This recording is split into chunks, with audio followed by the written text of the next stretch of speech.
Assalamualaikum warahmatullahi wabarakatuh. Kami dari kelompok 4B akan mempresentasikan hasil analisis cerpen kami yang berjudul Ido dan Laut karya Sofyanti. Selamat menyaksikan. Oke, sekarang di sini saya akan menjelaskan mengenai sinopsis dan struktur dari cerpen yang berjudul Ido dan Laut. Untuk sinopsisnya sendiri ialah menceritakan seorang anak yang berusia 15 tahun yang sangat menutup diri pada orang-orang di sekelilingnya. Ia tak seperti anak-anak lain yang sangat senang bermain dan bertemu dengan teman baru. Pekerjaannya hanyalah menikmati bagaimana hampanya hembusan angin sore dengan tatapannya yang kosong menatap deburan ombak. Jiwanya mungkin telah hilang akibat masa lalu yang menyayat relung hatinya. Pikirannya terbawa angin beserta kenangan pilu tatkala kejadian mengenaskan itu. Kejadian di mana sang ayah, seorang pahlawan dan separuh dari kebahagiaannya mati mengenaskan di hadapan dirinya. Lumuran darah dan percikan kesakitan yang terus melekat di dalam hati dan otaknya. Kemudian kita masuk pada struktur cerita yang terbagi menjadi 3, yakni orientasi, komplikasi, dan resolusi. Untuk orientasinya sendiri, seperti ini kalimatnya. Ia duduk sendiri di tepi laut. Baginya desir ombak seakan nyanyi yang tak bernada.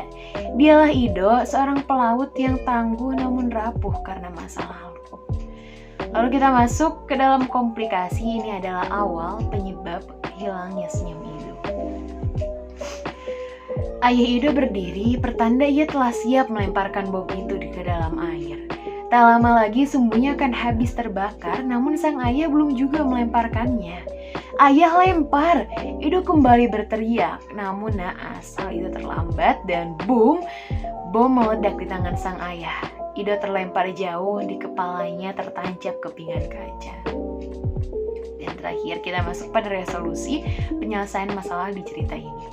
Nasihat sang ibu yang masih belum bisa mengembalikan senyumnya Ido.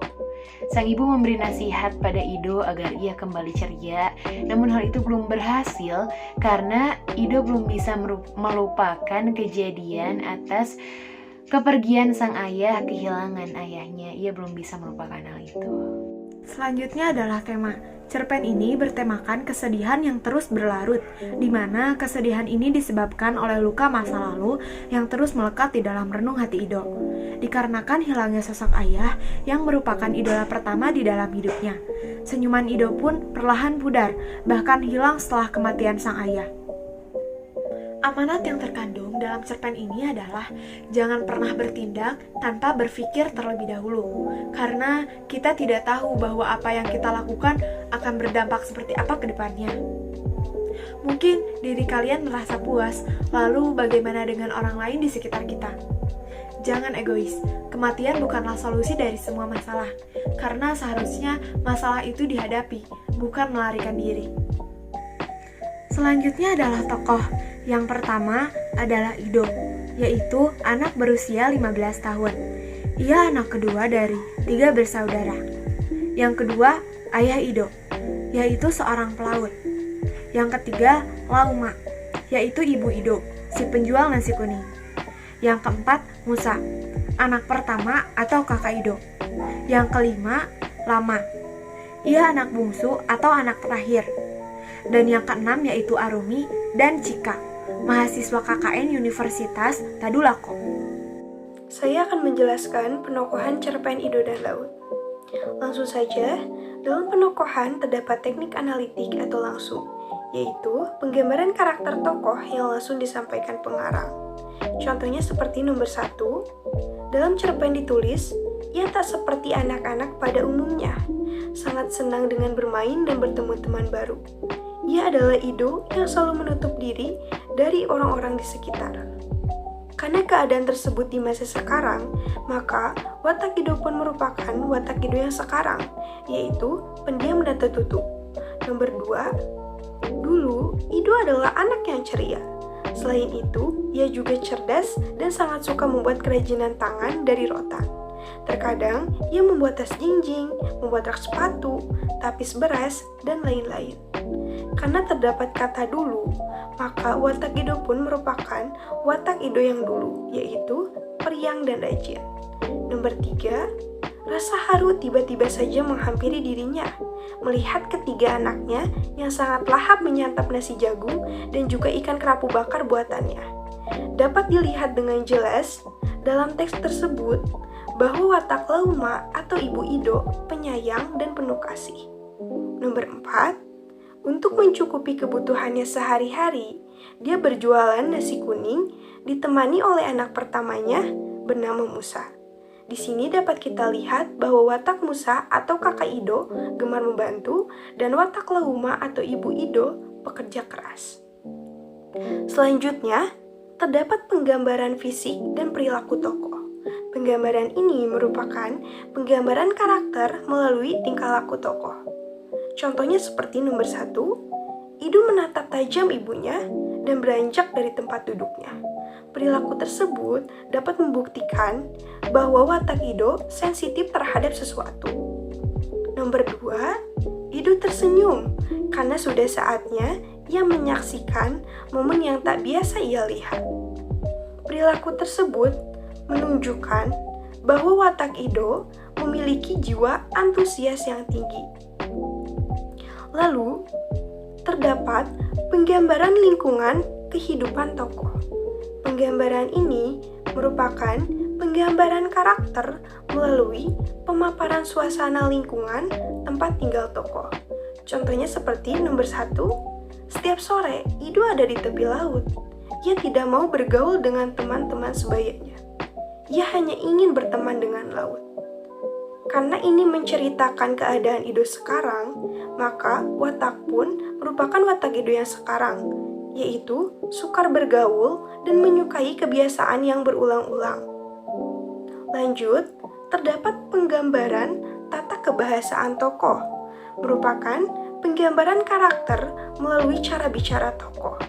Dalam cerpen, Ibu Ido berkata, Ibu harap kau tak usah lagi menatap laut sepanjang hari. Hidupmu masih panjang, nak.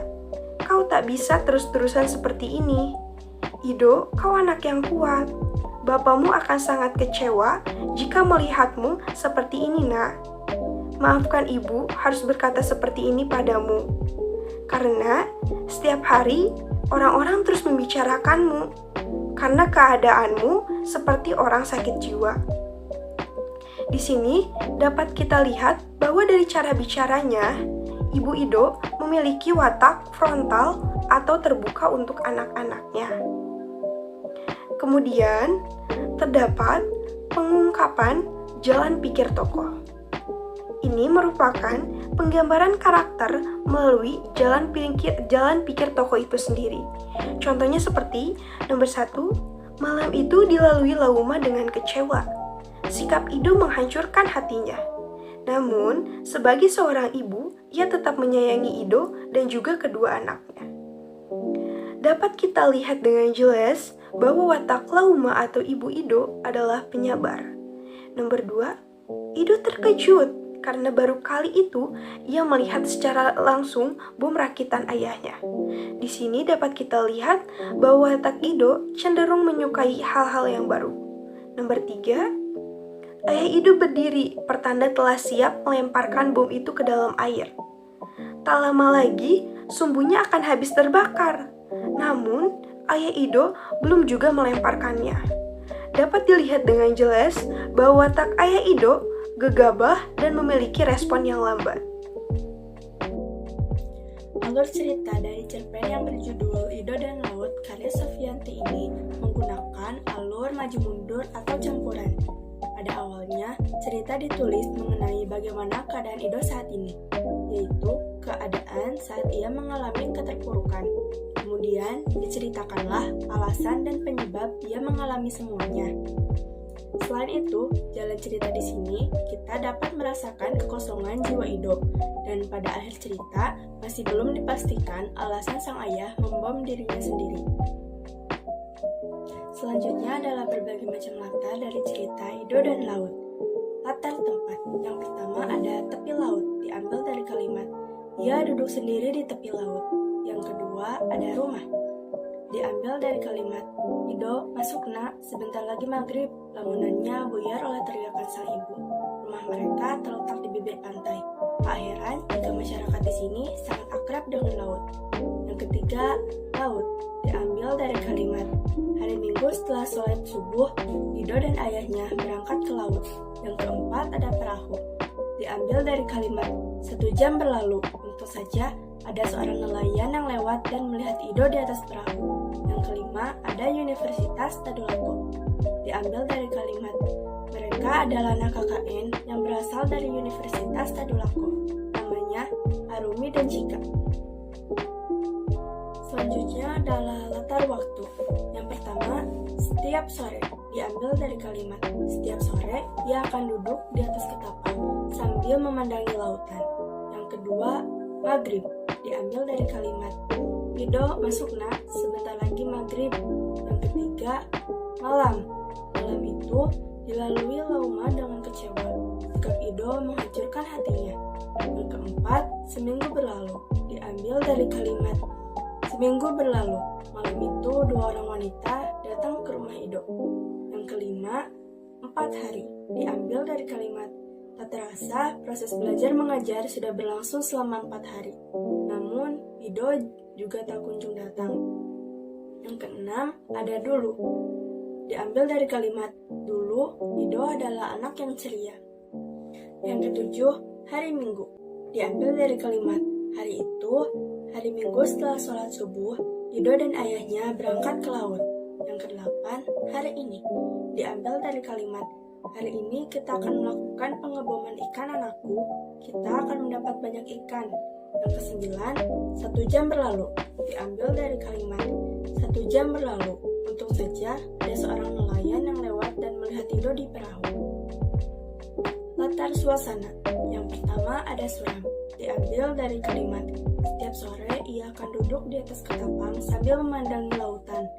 Lamunannya jauh menembus ujung samudra. Yang kedua ada sedih, diambil dari kalimat mendengar itu Ido menatap tajam ibunya dan beranjak dari tempat duduknya. Malam itu dilalui Lauma dengan kecewa. Sikap Ido menghancurkan hatinya.